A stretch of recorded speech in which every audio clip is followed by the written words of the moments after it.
On a hot July day, 15 community leaders and members of the Gas Drilling Awareness Coalition boarded a bus to Bradford County, Pennsylvania, to see the effects of natural gas drilling for themselves.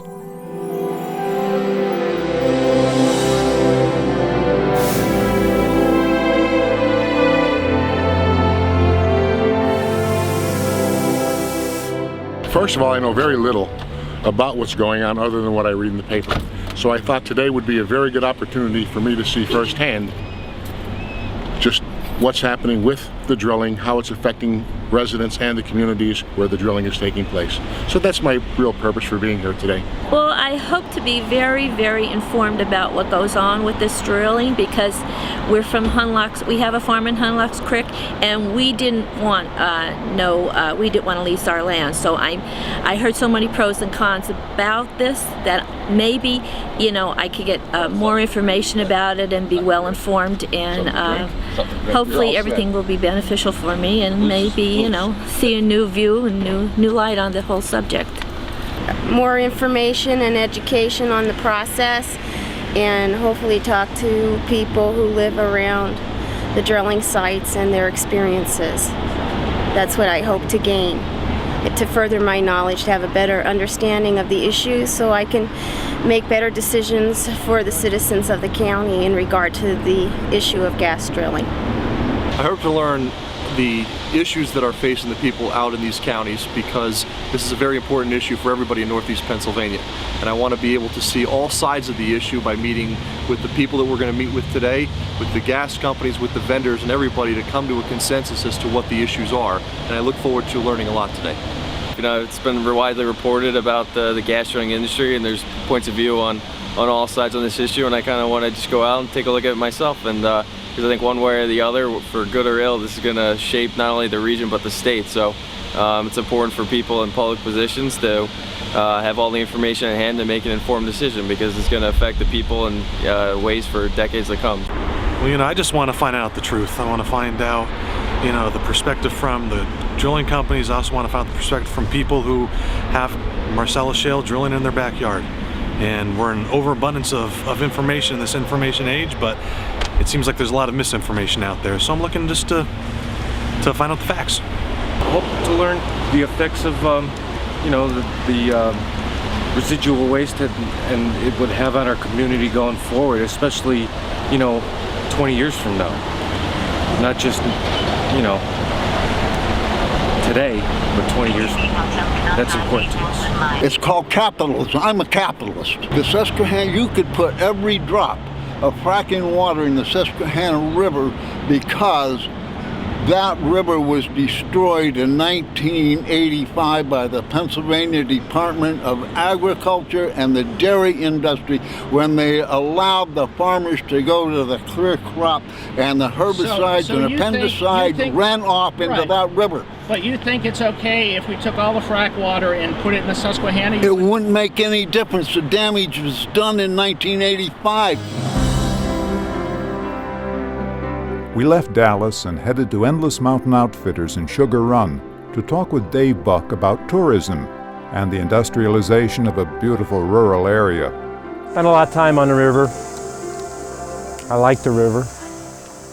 Actually, you learn to love the river if you spend enough time on it. It's got its mystical things that go along with it, yeah. So, but one of the things that I'm starting to find is the fact is that there's a lot of people that aren't coming up this way because of the traffic. You know, they hear what's going on.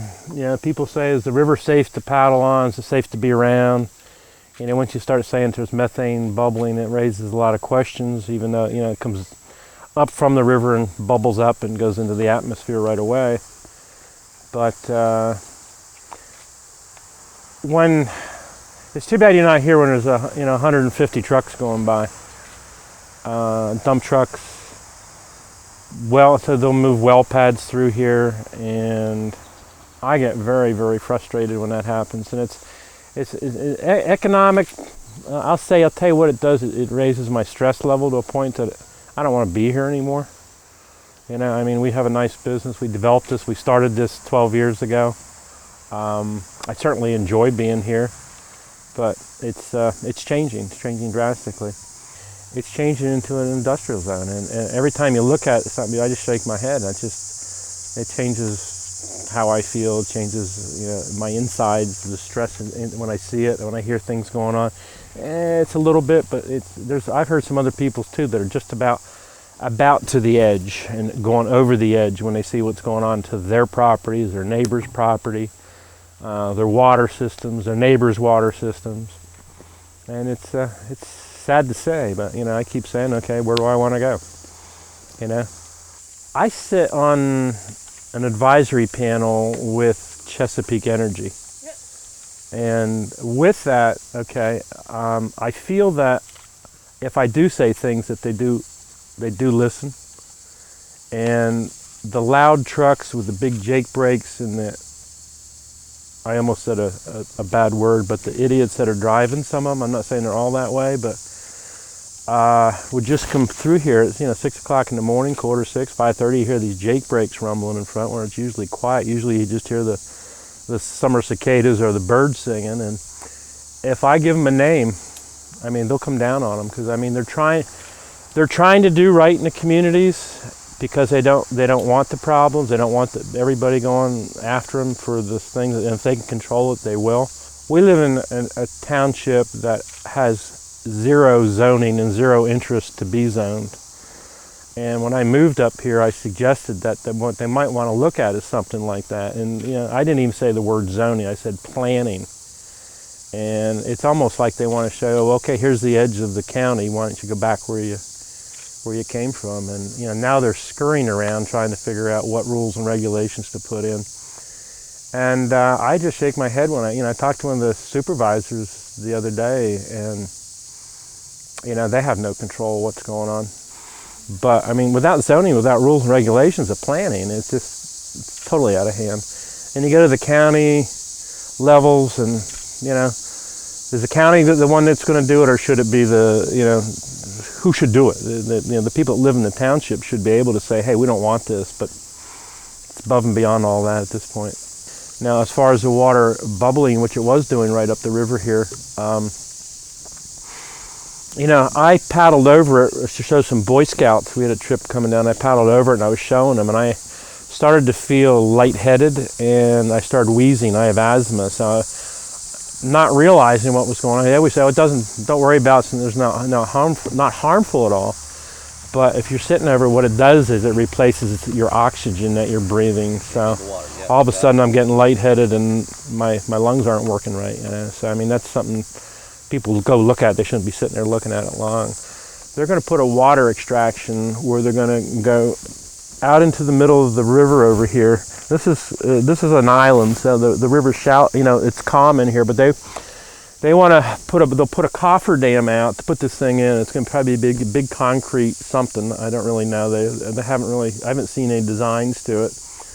But I have been up and I've asked what they are doing, and I asked why not do it somewhere else, because I'm right here. Have they asked permission to put it there? The owner is next door. He lives in Kansas. But what's got me is the fact that they're going to be pumping 2 million gallons of water out of there a day. That's what the permit is going to be for. Most of the extraction places are 1 million. This is going to be 2 million gallons a day, and I don't know how much. If I was actually to say how much that is, it's a lot. But just a minute on that. And then they're going to pipe it across the field and pipe it up into the hills to fill their ponds for it, and then they'll take their trucks and move the water from that way, or pipe it. In a way, that's you have that many less trucks going around, but I would not want to be living in the house right around the corner, because that pump is going to be right behind their house. Here, I've asked Chesapeake to come down and tell us what they're doing. Everybody got a letter in the community here about what's going on. No need to worry, no need to get excited, no need to reply to this letter. But nobody knew what they were doing. They just said they want to extract 2 million gallons of water here. Shouldn't bother anybody. Why don't you come down and let us know? Be up front with us. Tell us what you're doing. Rather than just sneaking around and having the surveyors go. I was talking to Diane Sigmund a little bit earlier. You just get to the point you want to throw rocks at people, And You know, like I say, they must have known you were coming because it's awful quiet on that highway today. You know, I mean, it really is. Right, I've had people that have come to say that, you know, they do fishing and they'll just do a short trip, and the truck noise on the roads is just enough to upset. And you know, people are starting to hold back, saying, "Well, I don't want to go up there anymore." And like I said, when they were moving a well through here, and I have kids running around along the roads, you know, it's not safe in a way. So the whole question is, I don't know if I want to be here in a couple of years. You know, I'm really thinking about scaling back and saying, you know, I came here for a reason, and that reason is disappearing. And I'm on the French Xylem board, which is the French site up the river. And one of the most beautiful overlooks on the ride down to French Xylem is being leveled right now for a well site. And another section of that river, or the road going into French Xylem, there's a beautiful, as you're coming down into French Xylem, there's beautiful woods, a wooded area as you drive in. Nice, big, beautiful trees, and I've seen deer, I've seen some, you know, nice things there, and it's all flagged. That's where they're going to put a pipeline, so that's all going to be cleared out. As you go up the road to towards Wysox on 187, you can see the pipeline. I mean, a huge swath, putting a 30-inch pipe down through there. I mean, you can, as you drive by, you just go, wow, you know. I've got 15-passenger van. I've got college kids working for me. I put 15 people in the van with a boat trailer, and I'm sending them upriver on some of these back roads. I don't like that. And if it starts getting worse, etc., you know, I'm not going to do it. It's not worth the safety of putting people in, and the liability of what I'm doing. You know, the river's going to probably stay the same. We just as soon put people on the river, send them downriver to Laceyville, because I'm on better roads. But the boys were just taking some people up to Omie's Ferry, and the road down to that is a windy road, and you start meeting all these water trucks coming at you. You know, there's no stop. I don't think there's any stopping it. And we were talking earlier about the only thing that is going to stop what's going on is the major disaster that could happen. You know, I mean, that's the only thing that's going to wake. I mean, they had that blowout of the well west of here. Of course, it didn't hurt anything or hurt anybody, according to the gas companies. But if that was right next to the river or wherever, I mean, because they drill on high points near the river, so it's kind of, you know, anything. I don't know what could happen. And you know, everybody's talking about the frack, the fracking. You know, that's new, so you don't hear of it coming up in anybody's wells yet. You know, I mean, the possibility of what we're getting is the concrete around the pipe. That's how the methane's coming up and getting into the water systems. People in Towanda, for the little bit of informal surveys that I do, anywhere I go, people are disgusted. 100%. I have never encountered a single person that says this is really nice. Zero. So the impact is enormous. The truck traffic, unless you actually experience, is beyond belief. It's just beyond what you can imagine. They speed. They sometimes drive down the center lane, which is the turning lane. So if you're sitting there ready to turn left and this thing is coming towards you that's really big, it's a very frightening experience. In your handout, actually, you're going to see a picture of the Hirschberger frac facility. It's a frac wastewater facility. We know that it is, and DEP has asked them to shut down, and they haven't. So you also have a piece in your handout of local residents, Terrytown residents, that have written a letter to the owner of the land where the facility is operating. Ironically, it's right next to a pig farm. That speaks for itself. We're going to turn up Valley View Road, and we're going to see a drill rig with a tower and everything. They've just started in the last month or so drilling. Now, this might be, unfortunately, an opportunity for what we're all afraid of, some big event, because they're not very far from Global Tungsten. And what does Global Tungsten do? It's an enormously, actually beautiful plant. They manufacture explosives, and they have liquid hydrogen stored on site. Oh my God. Less than a mile away, they've decided it was a good spot to drill some wells. What is happening right now is that I understand from the people that know that this plant, this facility was told to shut down. DEP asked them to shut down. As of last week, that wasn't what was going on. So perhaps now they have shut down. I can't say that they haven't.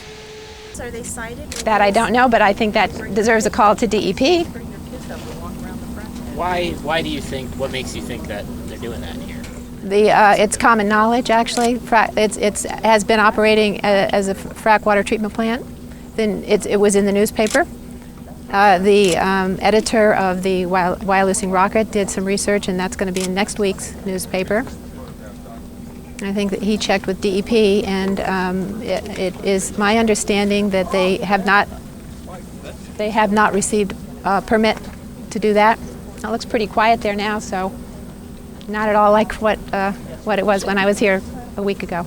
At first glance, it does seem pretty legit because they have the permits posted and for a well. For a well. Not for a frac water treatment plant. There's nothing in there saying anything about water. They could use frac water in a well, but there's no statement saying that they could they could have a water treatment plant here. Once you're damaged, you can't take it back. We'd love to live in our house again, and we can't. No. No. Their home is empty. The home is empty, and it's very unmarketable. You had to move out of your home? We moved out November of last year. By doctor's orders. Doctor's Huh? And it's basically Who would buy it? The banks won't give anybody a loan to buy it, something like with no water.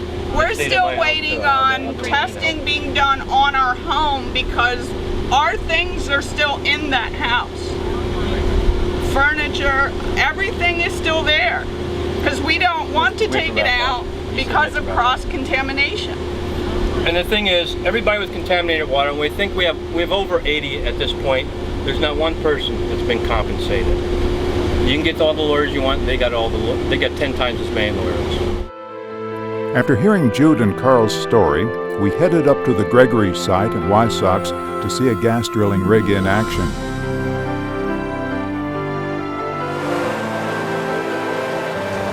This is not an average drill rig, this is a big one. Every now and then you see racks of pipe. To the right-hand side of the rig, you'll see two different kinds of pipe, right? One is brighter in color and one looks to be rusty. That's because the brighter in color is new. The stuff that's rusty went down, came back. They reused it a lot.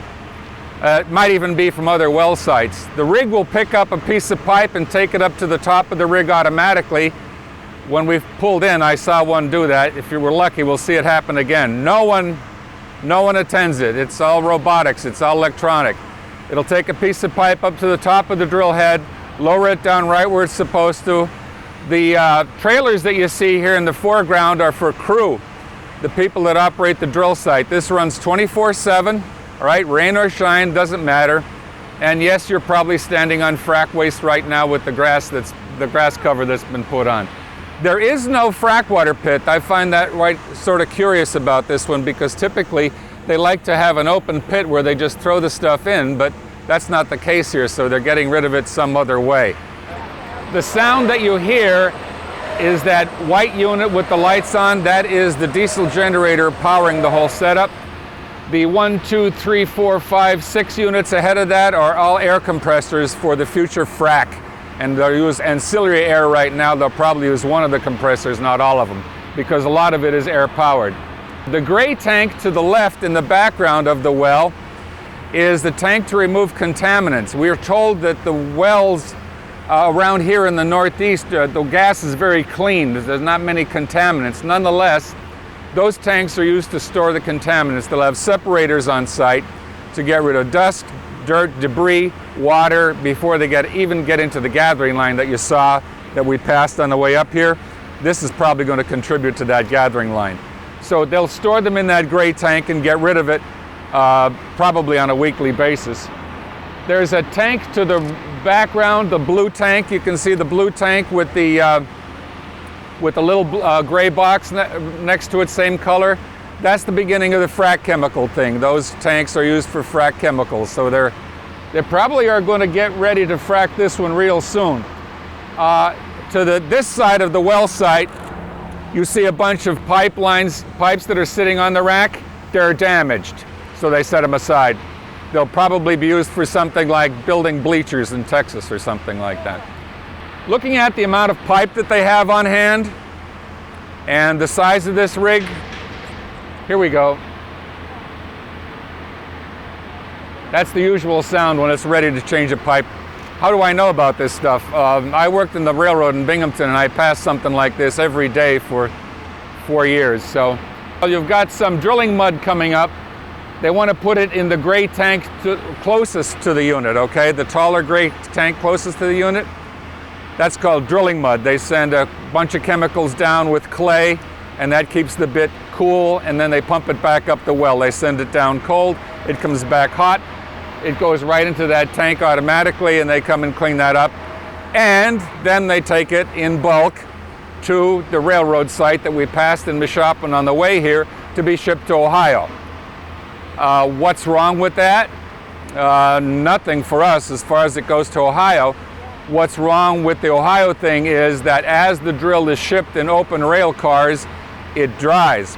When the mud dries, it changes into dust. When it changes into dust, every town that train goes through is going to get a good dose of God knows what. Don't ask me what's in this stuff, folks. I have no clue. But I will tell you this much. The one thing that hasn't been talked about too much is radiation. No one has addressed that yet. You can read for yourself the concerns about radiation. This is just the beginning for us, but this stuff has been going on for a long time. I'm surprised that this one is so close to the road, I really am. Because in this phase of the drilling, the industrialization of the neighborhood, they like to hide them on mountaintops, hilltops. I'm surprised that this one is so open. At night, you can read a newspaper probably where I'm standing with all the lights that are on the grill. A 40-minute drive west took us to the VARGSON farm, the site of one of the first wells drilled in Bradford County. We were offered $100 an acre, which was going rate at that time. It's naturally increased since we signed our lease as people became more informed as to what the gas companies are actually here for. And, you know, I don't begrudge anybody who can get a better contract than what I did. I mean, I went with a local lawyer who was very good with contracts, but at the time, all of this was still so new that they even missed things, which I have felt have come back to bite me. So again, you know, get somebody that you feel is very reputable if you're considering signing a lease. So we signed that lease. Like I said, we were given $100 an acre. So being farming as what it is, we took it to the bank. I mean, that was $19,000. Caught up on some bills, paid off some loans. It was like winning the lottery. Didn't expect it to be long term. And they came in here in August of 2008 and drilled the well. So we went through the process of the drilling, which took approximately 8 weeks. Then the fracking. Come here. And in March of 2009, you can see the damages that runs through the woods up through there, crossing our fields, crossing other neighbors' properties. The pipeline went in. That brings with it its own set of problems that you really should need to be aware of. When we signed the lease, we were told it was for a 30-foot right-of-way. They do not tell you that they clear cut between 100 and 150 feet. So that permanently destroys a lot of woodland, a lot of natural habitats. They do reclaim it, but again, this is something that you need to have in explicit black and white in your contract, because their processes of reclaiming do not usually follow the conservation practices that have been established, even if you have them on record down at the, well, for us it's in White Sox. They sit there and they tell you, prove it. So you make numerous trips down to get your conservation plans, and you get some very helpful conservation officers who will come out and tell these people that an alfalfa field cannot be replaced with a conservation contractor's mix simply because it's fast growing. We went online as far as production in April of 2009. There's still continuous traffic in and out with trucks, maintenance, work crews, service crews. In June of 2010, a set of these servicemen were out there working. To this day, I can only tell you that through Chesapeake that they were doing maintenance work. Within days, our water changed. We went from having water that didn't seem out of the norm to drawing Alka-Seltzer out of your faucet. And so we called Chesapeake and they came in, and a little air monitor sent off all these bells and whistles within 3 to 5 seconds, and he determined that we had an excessive level of methane. DEP tested that 2 weeks later. It measured at 56.3 milligrams per liter. DEP also told me that over 3, you should have a vent system and a monitor in your house. Our vent system did not get installed until December, and Chesapeake has never brought us a monitor. So I have strategically left windows open in my house for a constant airflow for over a year now, even through the winter, because I'm afraid of the buildup of methane. We are at a high explosive level. But we have gotten very good at taking very short showers. We're usually within under 5 minutes, because if you're in the shower longer than that, you do get a dizzy, lightheaded feeling. But nobody can explain why. I can often hold a standard kitchen match to my water, and like I said, it is unpredictable, but the methane randomly travels with the water, and sometimes it will light quite spectacularly.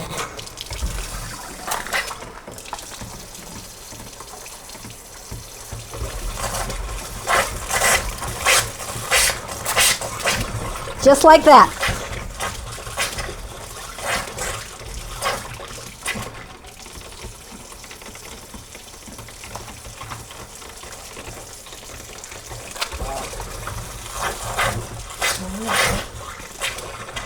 There's natural occurring methane in the wells already.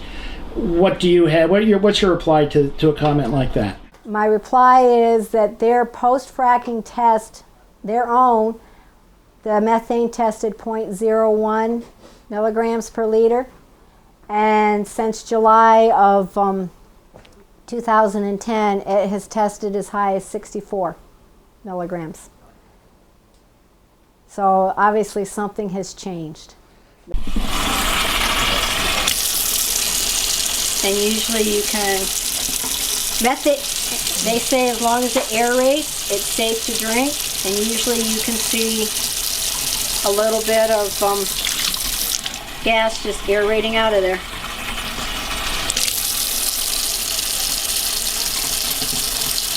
I don't know whether you can see it or not. Sometimes you have to hold it just right. Yep.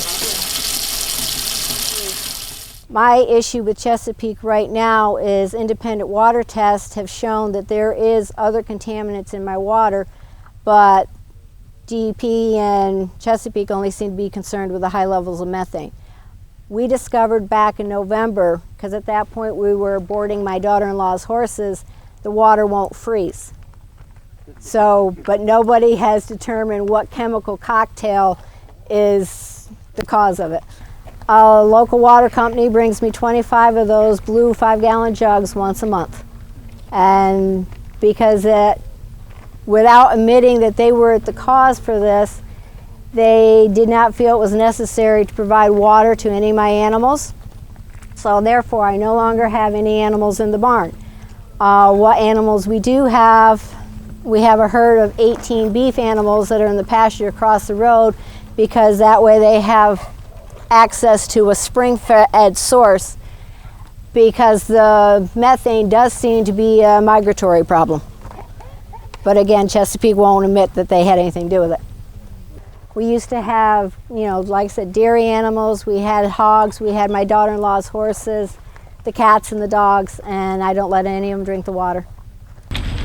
So you've got this compressor back there with an access road that's being used by the gas company almost a weekly basis? Oh, daily. Daily basis, and you didn't sign on for any of this?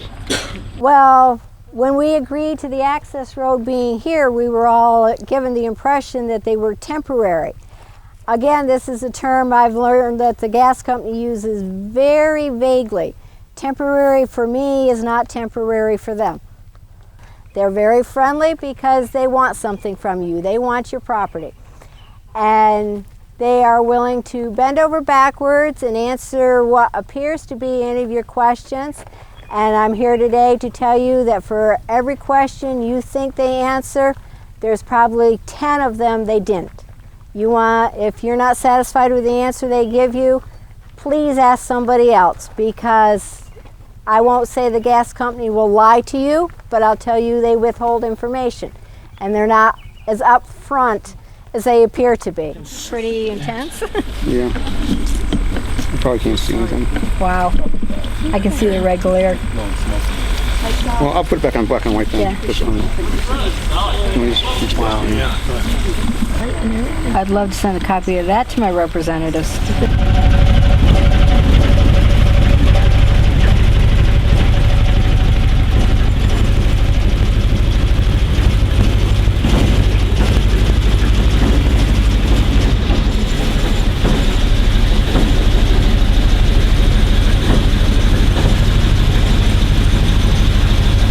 I tell you what, I'm glad this is not my land.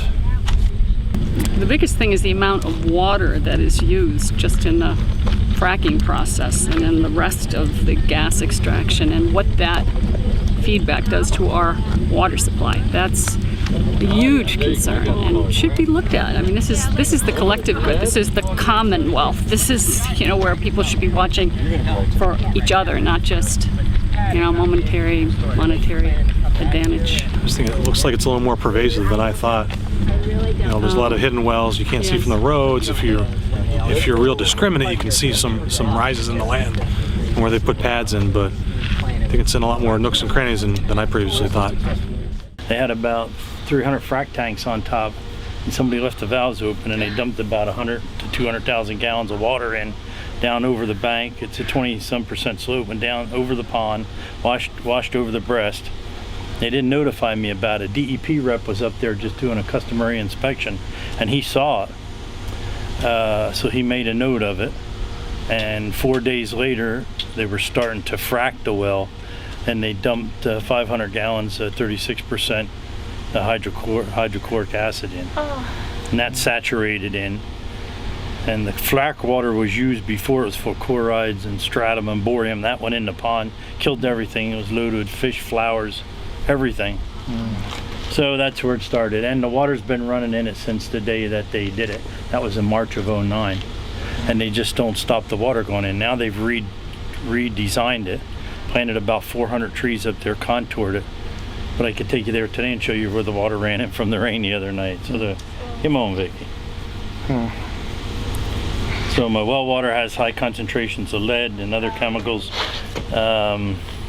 I'm in a water study with Duke University, with Drexel University, and now next week or 2 weeks EPA is coming up again. They took samples of the pond and the water, so they're going to come up and take follow-up. Have they taken responsibility for it and provided? Well, they've had to take responsibility for the pond, but they've done nothing for me. No, I bring my own water. You don't live here permanently then? No, I was to move up here in '09. I was going to retire. But now my wife won't come and my grandkids don't come. DEP told us not to drink the water and don't bathe in it. So. Well, there you go. I've met with representatives from Chesapeake over since March of '09, 4 times here to do things on the pond, but they didn't do anything. Last winter, they pumped 550,000 gallons out of it to try and get down to the spring that feeds it. And DEP thinks that the spring might be polluted. So they want to pump it down and test the spring. But I don't know if they don't know what winter is, but when they pumped the water out, the 10 inches ice that was on it went down in it. It looked like a cereal bowl, and they couldn't get to the spring, so it filled back up. So. That's the other thing that I want people to be aware of when the gas companies come in and they tell you that the fracking is safe. It possibly is. We were online 14 months before our water changed, and again, it was through service work that changed. It wasn't through the fracking process itself. So that's something else that I feel everybody should be aware of, that this is a progress that needs constant and continual monitoring by agencies outside of the gas industry, because like I said, to this day they have not admitted that their activity had anything to do with the change of my water, outside of the fact that they do bring me bottled water. It was very insightful and eye-opening as to some of the latent and current effects of the fracking process and really of the well drilling industry in general. And it's also saddening to see a lot of our legislative and regulatory bodies not be proactive on the problems that are happening here for these people. I thought the trip today was very educational. I learned a lot more about the drilling industry than I knew before, and I learned that they're like any other business. Basically, they're going to tell you what they think you want to hear so that they can come in and do their thing, and they're going to kind of skirt the negative issues, as any other business would. So you have to be more vigilant and take your time before you make decisions with them. Well, it was very informative. It's good to see how all this takes place. Our concern in our borough is something different with the waste and how it's being used, but it's very informative. It was a very informative tour to know how, from beginning to end, how this takes place. There's a lot of things I saw that I wouldn't believe if somebody told me that there actually water catches on fire. I said, that never happens. You know, I see that they could do more damage than actually help people. You know, if it's done right, it's good. If it's not done right, it's bad. Personally, I wouldn't. If I had a lease, if it was going to do anything on my neighbor's property, I definitely wouldn't get anything done. After viewing the site on Sherry Varson's property, which has a compressor station and one well, I feel those who signed leases gave away freedom. They cannot sell their homes and now live with contaminated water. Their quality of life is significantly diminished. I respect her in that she stated, we need to be independent for resources but must protect our water supply. She still believes we need to do what we need to do to be dependent on our own supplies for fuel sources, but it's a grave concern and more people should take this tour. A lot of things that I was in doubt, but now really seeing it right at the pad itself that we're on, looking down on it and everything. And I do believe they had some part of a compressor station there with the blowers and everything on the dryers. And the other thing was, I was very impressed, water coming out of a spigot and being able to light it. And the gas company saying there's a problem, but they didn't cause that. Unbelievable. Well, I had a pretty good understanding of the industry, and I've been trying to educate myself because I want to educate people, and to truly educate people, you got to really know what you're talking about. And coming here and seeing it firsthand visually, it's changed me in a way that I think I could really help people by telling my story to them. And I think if more people were able to come out and see something like this, we'd be a lot better off. You have to educate the masses. Unless we get together and fight thousands at a time, not just in hands of 25 or 50 people, we're never going to get ahead in this fight. You know, it's just in the infancy stage in Pennsylvania, it's drilling, and we really have to fight hard. We got to work together as a team. I think if we get together and work as a team, we could at least prevail in getting some of the DEP restrictions put into place that they're not using right now. They're overlooking things that safeguard our rights, and it's pretty sad. After a long day and a screening of the film Gasland, and found out the groundwater is contaminated with natural gas. We hope this tour helps our leaders make informed decisions that will protect our water, air, and our quality of life. We encourage you to take a trip to see the reality of gas drilling for yourselves.